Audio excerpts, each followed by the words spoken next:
From KUNC and the NPR network, this is In The NoCo. I'm Erin O'Toole.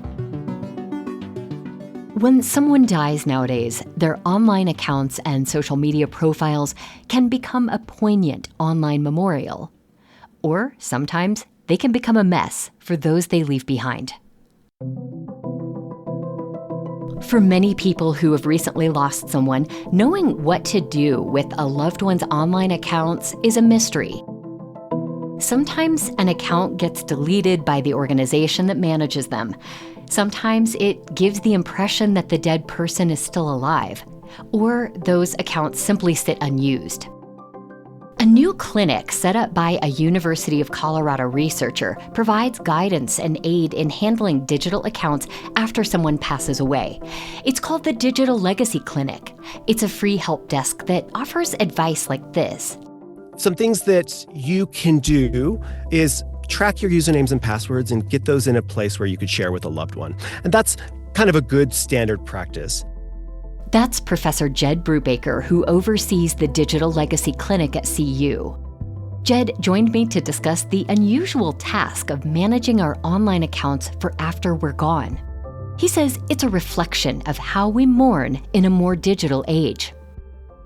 It used to be that we grew up in a town, we lived in a town, we died in a town, and we mourned those people in that town.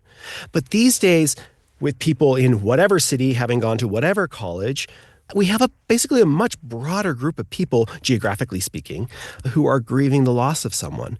My friend from third grade, who I keep in touch with every once in a while, I'm not going to find out through his mother that he's died. Hopefully he doesn't die for a long time.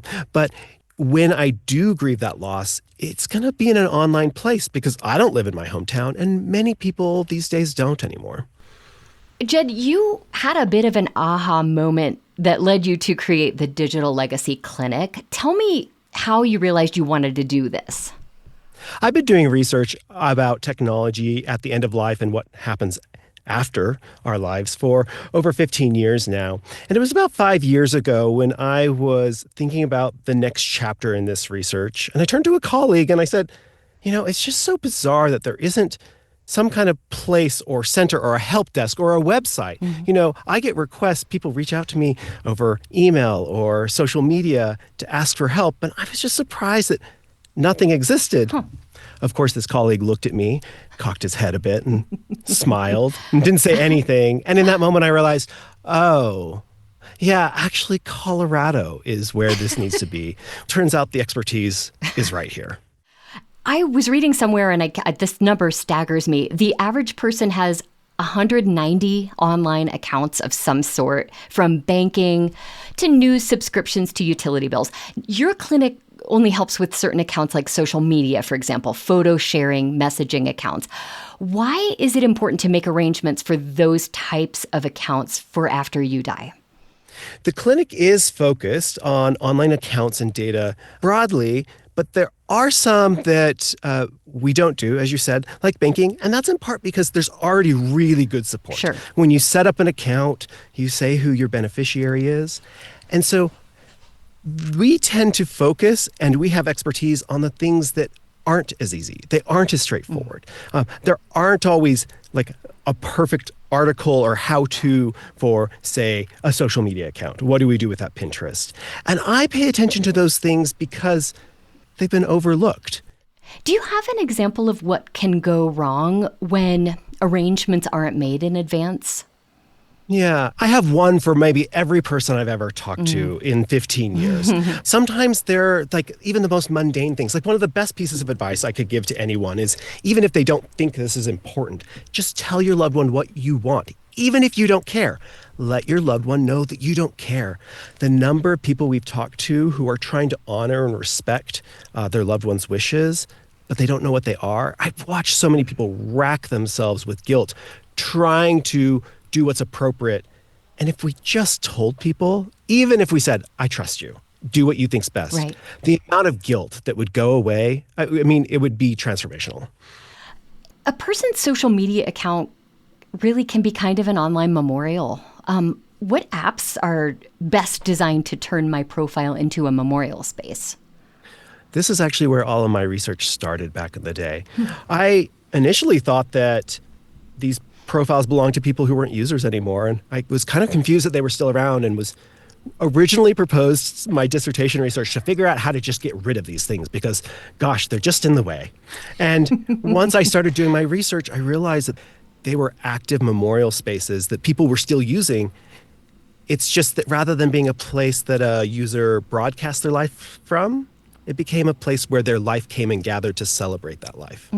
People who are users of Instagram, and especially Facebook, which is perhaps has the best features out there, should just use what's there. Jed, how about the other group, the people needing to deal with the accounts of their recently deceased loved ones?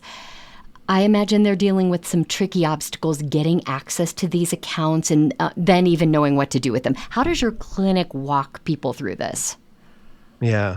Well, we start with a lot of compassion. We did a study last year, and we found that of major platforms, we did a study of the top 30 platforms on the internet, and found that only 13% of them provide any meaningful kind of functionality to support bereaved loved ones around handling the affairs of deceased friend or family member.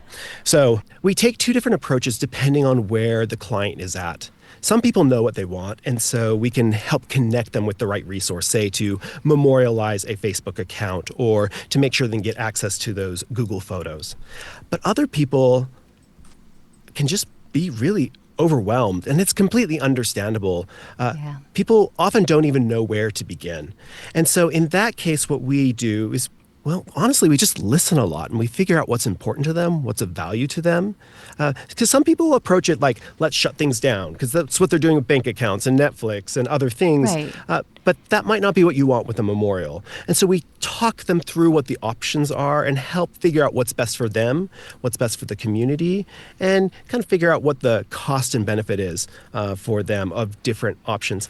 And, sometimes that's don't make a decision right now. A client we were working with last week, there's a couple accounts that we decided, let's let it sit for a year and we'll get back to those. I'm curious what kind of feedback you've gotten from people who have worked with your clinic. It's been really humbling and really rewarding.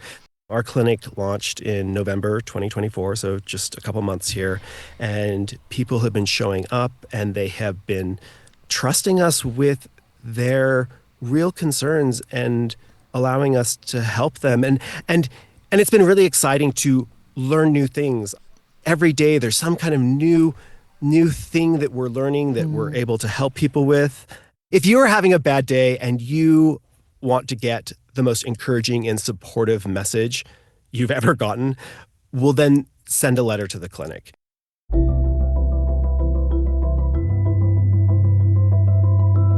Jed Brubaker manages the Digital Legacy Clinic at the University of Colorado. The clinic specializes in helping people plan ahead for how their social media accounts should be managed after they're gone. We'll put a link to the clinic in the show notes or at KUNC.org. That's it today for In The NoCo. I'm Erin O'Toole. Thanks so much for listening.